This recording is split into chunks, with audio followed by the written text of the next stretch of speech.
Hello दोस्तों, फिर से हाजिर हूँ क्लास 12 फिजिक्स की एक और इम्पोर्टेंट वीडियो लेकर। आज की इस वीडियो में 12th फिजिक्स की सेकंड बुक यानी भाग 2 के चैप्टर नंबर 1 प्रकाश की का एक बहुत ही इम्पोर्टेंट टॉपिक पढ़ने वाले हैं, जो कि है प्रकाश का अपवर्तन। प्रकाश के अपवर्तन से एक ना एक प्रश्न जरूर बनते हैं, चाहे वो विकल्प में बन जाए, चाहे 2 नंबर लघु उत्तरी में, चाहे 3 नंबर बन जाए। प्रश्न बहुत ही इंपॉर्टेंट है, तो वीडियो को पूरा जरूर देखिएगा। पसंद आए तो लाइक कीजिएगा, ज़्यादा से ज़्यादा हो सके शेयर कीजिएगा, और नए हो तो सब्सक्राइब करना बिल्कुल भी ना भूलिएगा। तो आइए समझते हैं बिल्कुल आसान भाषा में कि प्रकाश का अपवर्तन होता क्या है, इसके नियम क्या क्या होते हैं, इसका डायग्राम कैसे बनता है, सभी पॉइंट इस वीडियो में हम कंप्लीट करने वाले हैं। तो वीडियो को पूरा देखना होगा बस। तो आइए समझते हैं, पहले प्रकाश के अपवर्तन को समझते हैं। तो देखिए, मान लीजिए प्रकाश का अपवर्तन समझते हैं। तो माना कोई एक बिल्कुल पारदर्शी माध्यम है, पारदर्शी माध्यम कांच भी ले सकते हो कोई भी, तो एक पारदर्शी माध्यम में इसमें कोई प्रकाश किरण आती है, यानी प्रकाश किरण इस पर आपतित होती है। आने वाली किरण को आपतित किरण कहा जाता है। आती है तो वो क्या होती है, इस प्रकाश की किरण से यानी इस चिकनी पृष्ठ से, यानी जो कांच हो या उससे होकर गुजरती है। तो गुजरते समय क्या होती है, जो गुजरती है तो अपनी दिशा क्या होती है, बदल देती है। यानी उसको गुजरते समय उसकी दिशा क्या हो जाती है, बदल जाती है। यानी जब प्रकाश एक माध्यम से चलकर दूसरे माध्यम में जाता है, वायु या निर्वात से चलकर कोई दूसरे माध्यम में जाता है, तो दूसरे माध्यम में जाते समय अपने मार्ग से विचलित हो जाता है। क्या हो जाता है, विचलित हो जाता है। उसी विचलन की क्रिया को प्रकाश का अपवर्तन कहते हैं। क्लियर रहेगा। प्रकाश का अपवर्तन किसे कहते हैं, जब कोई प्रकाश किरण किसी पारदर्शी माध्यम से होकर गुजरती है, तो गुजरते समय वो क्या होती है, अपने मार्ग से विचलित हो जाती है, यानी उसकी दिशा बदल जाती है। उसी को प्रकाश का अपवर्तन कहा जाता है। तो यहाँ पर देखो, मैंने भाषा यहाँ पर लिखी हुई है कि जब प्रकाश एक पारदर्शी से दूसरे पारदर्शी माध्यम में प्रवेश करता है, यानी वायु या निर्वात से कहाँ पर प्रवेश कर रहा है, कांच में मान लेते हैं, तो प्रवेश करता है, तो दूसरे पारदर्शी माध्यम में जाने पर उसका वेग तथा दिशा बदल जाती है। यानी जब दूसरे माध्यम में जाता है तो वेग तथा दिशा बदल जाती है। इसी को प्रकाश का अपवर्तन कहते हैं। अब हम मस्त अच्छे तरीके से इसका डायग्राम बनाते हैं और फिर समझते हैं इसके नियम, और जो भाषा को एक बार और क्लियर कर लेंगे। चलिए देखते हैं। तो मान लेते हैं एक माध्यम बनाते हैं, ठीक है।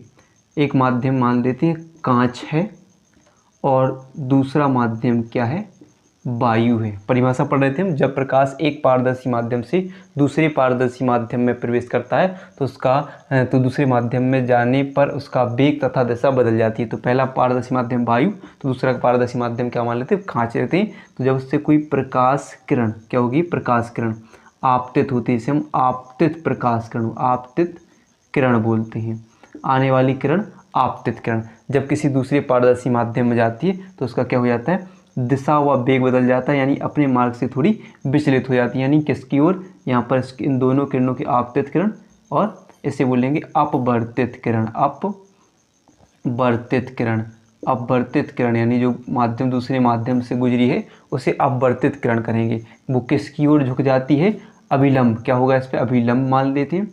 अभिलंब की ओर झुक जाती है, क्या होगा, अविलंब कहलाएगा, ठीक है।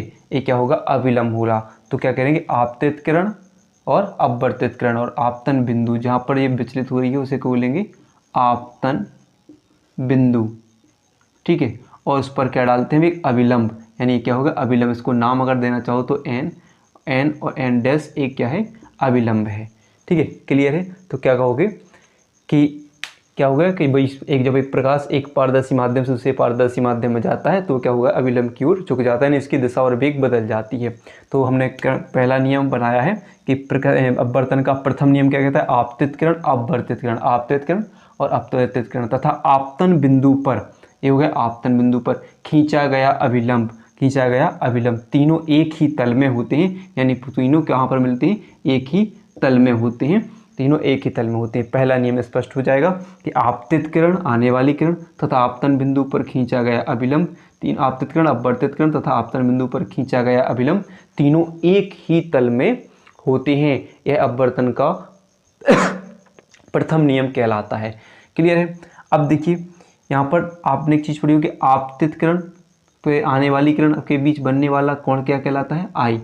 इसे बोलते हैं आपतन कोण कहते हैं। क्या बोलते हैं, आपतन कोण। और जब अपवर्तित किरण की तथा अभिलंब के बीच बनने वाले कोण यानी आर, जिसे बोलते हैं अपवर्तन कोण। अपवर्तन कोण जिसे हम किससे लिखेंगे, आर से प्रदर्शित करेंगे। तो आपतन कोण और ये क्या हो जाएगा, अपवर्तन कोण हो जाएगा। तब क्या होगा, दूसरा नियम, किन्हीं दो माध्यमों के लिए एक निश्चित तरंगदैर्घ्य अथवा एक रंग के प्रकाश के लिए आपतन कोण की ज्या यानी आपतन कोण की ज्या यानी साइन आई तथा अपवर्तन कोण की ज्या यानी साइन आर, ज्या का मतलब साइन की निष्पत्ति के एक नियतांक होती है। यदि आपतन कोण आई तथा अपवर्तन कोण आर हो तो क्या होता है, साइन आई बराबर बटे साइन आर बराबर क्या हो जाता है, एक नियतांक हो जाता है।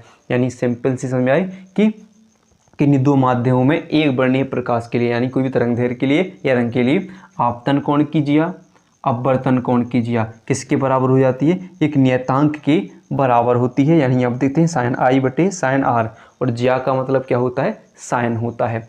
तो यहाँ इसे हम क्या बोलते हैं, स्नेल का नियम भी कहते हैं। अगर आप ऐसा लिखना चाहो या आप लिखना चाहो कि माध्यम एक के सापेक्ष किसी माध्यम एक के सापेक्ष माध्यम दूसरे का अपवर्तनांक यानी n1 यानी n1 n2 बराबर क्या हो जाएगा, n2 बटे यानी साइन आई बटे साइन आर हो जाएगा। ठीक है, ये इसे भी आप वही क्या है, सेम इसे आप नियतांक की जगह हम इसे n1 n2 लिख सकते हैं। तो वही क्या कहलाएगा, स्नेल का नियम भी कहते हैं। तो पेपर में पूछ लिया जाता है कि स्नेल का नियम क्या है, तो आप क्या लिखोगे कि किसी दो माध्यमों के लिए एक निश्चित प्रकाश की तरंगदैर्घ्य अथवा रंग के लिए आपतन कोण की ज्या तथा अपवर्तन कोण की ज्या क्या हुई, इसकी निष्पत्ति किसकी बराबर होती है, नियतांक होती है, जिसे स्नेल का नियम कहते हैं। अगर पूछा जाए अपवर्तन के नियम तो आप दोनों अपवर्तन के नियम, या पूछा जाए केवल कि प्रकाश का अपवर्तन किसे कहते हैं तो आप क्या लिखोगे, जब प्रकाश किरण एक पारदर्शी माध्यम से दूसरे पारदर्शी माध्यम में जाती है तो जाते समय वो क्या हो जाता है, उसका वेग व दिशा बदल जाती है, उसे क्या बोला जाता है, प्रकाश का अपवर्तन कहा जाता है। और ये आप डायग्राम बना सकते हो, बिल्कुल सिंपल तरीके से इसका डायग्राम बना हुआ है हमने। तो वीडियो पसंद आई हो तो वीडियो को लाइक और चैनल को सब्सक्राइब करना ना भूलेगा। और ये आपका इम्पोर्टेंट प्रश्न यहीं पर समाप्त होता है।